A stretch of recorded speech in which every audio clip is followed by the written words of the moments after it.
So y'all remember how that Switch 2 mockup showed up at CES before the Switch 2 was officially announced? Well, I think the company that brought it may be regretting it.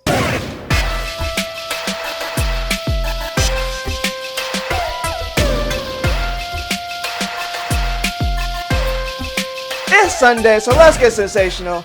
I'm Mike, and I'm back to talk about the gaming news. And the Switch 2 is back in the news again, but not for the reason you would think. So, we talked about accessory maker Genki bringing a Switch 2 mockup to CES back in January, and the last we heard was that Nintendo's thugs, lawyers, showed up at their booth. It was your typical Nintendo shakedown. Tupac's All Eyes on Me started playing over the speakers. The Nintendo showed up and they were like, what's going on here? Anyway, it seemed like everything kind of blew over after that because Nintendo officially announced the Switch 2 like a week after that.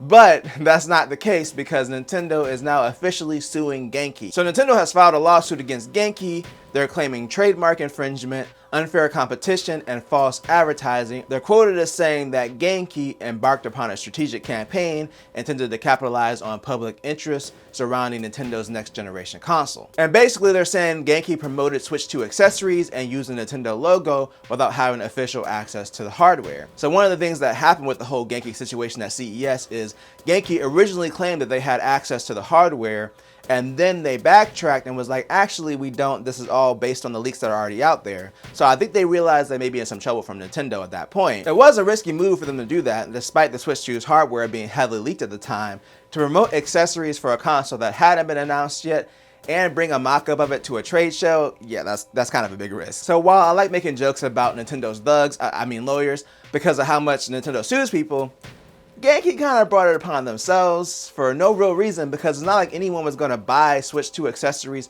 before the system was even announced. Either way, it's time to shift gears of war because we're talking about that next. So Gears of War is getting another re-release, this time for the current gen consoles. So this is Gears 1, but it's getting some enhancements like 4K resolution with HDR. It'll run at 60 frames per second in campaign and up to 120 frames per second in multiplayer with variable refresh rate support. Now this will be a free-ish upgrade for people who own the Gears of War Ultimate Edition, but only if you owned it prior to this new version being announced.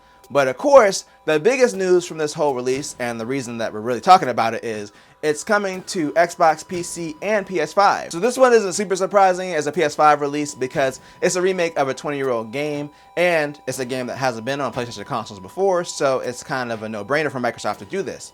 Also, it's being reported that Xbox releases on PS5 are selling really well. In April, it was reported by Sony that the top-selling games on PS5 were Oblivion Remastered, Minecraft, and Forza Horizon 5. So Microsoft's strategy of releasing these games on PS5, even if they're a bit older, it seems to be working well. So it's probably an easy win for them to put this Gears of War remake on PS5 as well. But while Gears of War could be a metaphorical win for Microsoft, they had an actual win against the FTC in court. So it's been a while since we talked about Microsoft acquiring Activision because, well, basically it already happened, but the FTC was not happy about losing their case against Microsoft, and they said that they would do an appeal. To be completely honest, I kind of forgot about the whole appeal because it was so long ago and Microsoft has already started putting Activision and Blizzard games on Game Pass. So mentally, I had moved on from them having to get approval for this whole Activision buyout. Well, now we can actually move on because Microsoft has won again in court. Basically, the San Francisco 9th U.S. Court of Appeals denied the FTC's appeal to block the deal. There's not much else about why it was denied, but I know with the initial case, the FTC failed to show why them buying Activision Blizzard was bad for consumers. So I'm assuming that it's probably a similar reason as to why it was denied. But either way, the FTC was the last major government agency still fighting them on this deal. So it looks like now it's officially official, I think. But you know what's not official but may have leaked?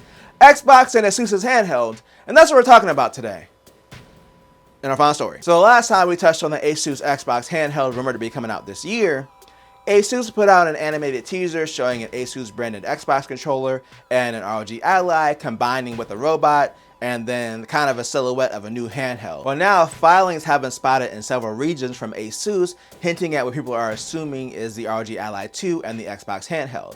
Specifically, there are alleged photos from an FCC certification that show two versions of the ROG Ally.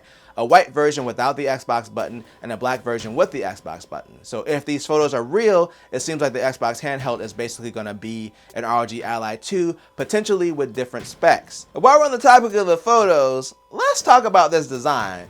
What's going on with those grips? Look, I'm trying to withhold judgment until maybe I can get one in my hands if I decide to upgrade. I'm actually really happy with my ROG Ally Z1 Extreme, so I'm probably not going to upgrade unless it's like some insane deal, like pricing wise, like it's $400 or something, which is definitely not going to happen right now. But yeah, if these photos are real and this is the real design, well, they made a decision. They made a decision. But yeah, if this is the rumored Xbox Asus handheld, then maybe Microsoft can get a strong grip on the handheld gaming PC market, because ain't nobody getting a grip on that handheld. Anyway, let me know what you think down in the comments about the design for this handheld, if this is the real thing.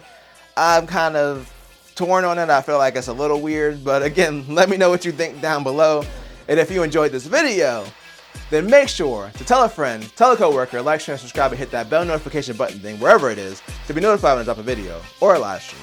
And always do at least 2 things at the same time.